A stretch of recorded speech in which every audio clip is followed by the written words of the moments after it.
Presentamos Entrevista. 7 de la mañana, 31 minutos. Saludamos al asambleísta de la bancada Acuerdo Nacional, Byron Maldonado. ¿Cómo le va, asambleísta? Buenos días. Buenos días, Javier. Un gusto, como siempre, estar con ustedes. Un abrazo desde la provincia de Loja. Bienvenido. ¿Cuál es el balance que le dan ustedes a la gestión de la Asamblea Nacional en estos 6-7 meses? Bueno, resulta un reto importante devolver esa imagen tan desprestigiada en la que recibimos la Asamblea Nacional.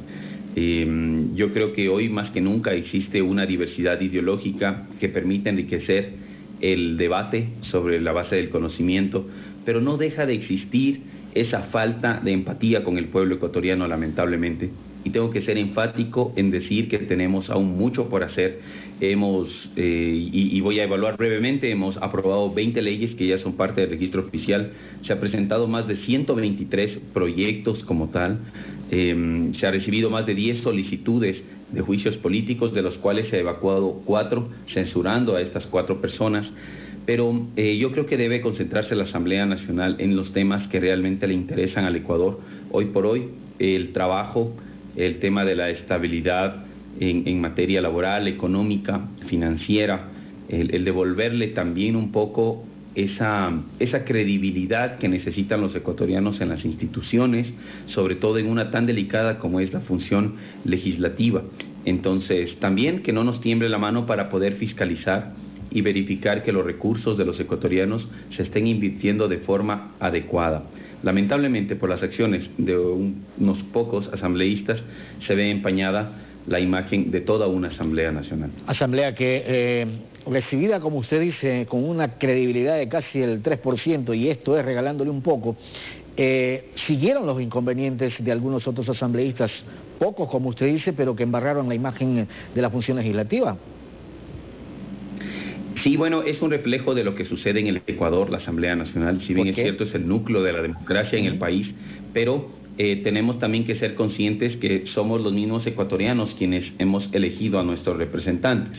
Pero el método de votación, como usted sabe, Javier, provocó que nadie tenga una mayoría, y creo yo que es importante, porque esto obliga a conversar, a llegar a acuerdos, pero acuerdos no a cambio de algo en particular, sino deben ser acuerdos que vayan con el único objetivo de que el pueblo ecuatoriano se vea beneficiado. Basta ya de esas prácticas, digo yo, que deben ser extirpadas, con falta de transparencia, en donde solamente se busque quizá el que amigos sean beneficiados, el que se reduzca sentencias, el que se reduzca penas a ciertos compañeros.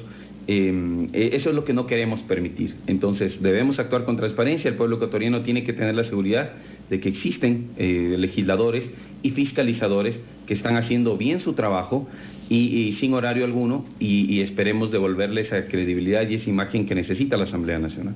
Esa imagen de la Asamblea también debería, digo ahora sí, porque en principio como que no había norte asambleísta y habían muchos exhortos y por ahí anduvimos un par de meses, si no me equivoco, pero a lo que voy es que para el 2022 ahí tienen ustedes enormes retos. Primero, reforma laboral, que es fundamental, que es lo que requiere el país, sin duda alguna el Ejecutivo tendrá sus razones para poderlo cambiar, ¿no? Sí, seguramente habrán algunas reformas también, por ejemplo, la Ley de Desarrollo Económico y Sostenibilidad Fiscal. Existimos algunos asambleístas que observamos también ese proyecto de ley, pero hoy le regaló, hace unos días, digo yo, la Asamblea Nacional, una ley al pueblo ecuatoriano que defiende precisamente a los clientes de los abusos de las entidades financieras, de los proveedores de telefonía móvil, de los proveedores de televisión por cable, prepagada, etcétera. Digámosle no, y con esta ley le pusimos un alto a ese acoso de llamadas excesivas en temas de cobranza, pues hemos vivido momentos muy difíciles en pandemia y hay que ser empáticos con mucha gente que perdió su empleo. Ya no es posible que si yo tengo saldo de mi teléfono celular para el siguiente mes no se acumule.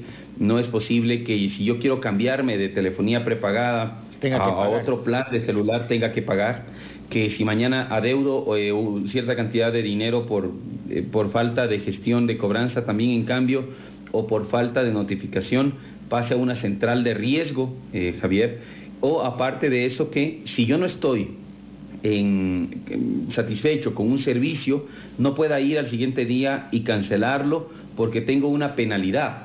Entonces, hoy por hoy esta ley entrará en vigencia ya en estos días y es, creo que un buen inicio para dar muestras de que los asambleístas estamos juntos, pues se aprobó por unanimidad esta ley que fue iniciada en el 2019 y es el producto de más de 6 proyectos presentados y más de 50 observaciones por parte de los asambleístas en el Pleno de la Asamblea Nacional. ¿Más positivo que negativo?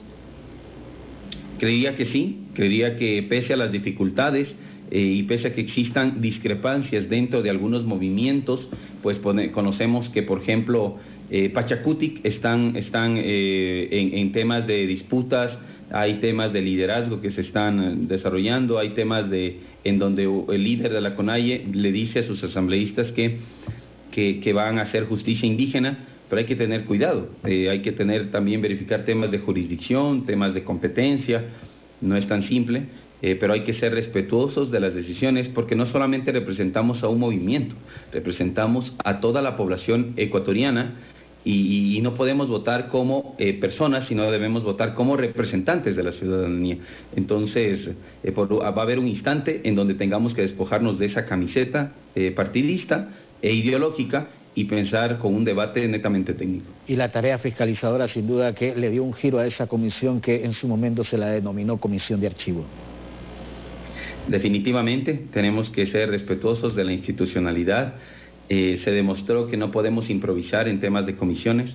Es lamentable que a veces actuemos muy apasionadamente y direccionadamente, pero repito, tenemos la oportunidad de devolverle la credibilidad a esta asamblea, lo vamos a hacer con transparencia, hay que transformar el Ecuador y políticos jóvenes, honestos, estamos decididos a aquello. Siendo conscientes y coherentes con lo que realmente necesita nuestro país.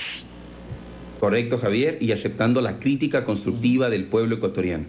Asambleísta, quiero agradecerle por haber estado con nosotros esta mañana. Buen día. Javier, unas lindas fiestas, un abrazo, saludos a Guayaquil. Feliz Navidad. Gracias. El asambleísta Byron Maldonado de la bancada Acuerdo Nacional, 7:39 minutos.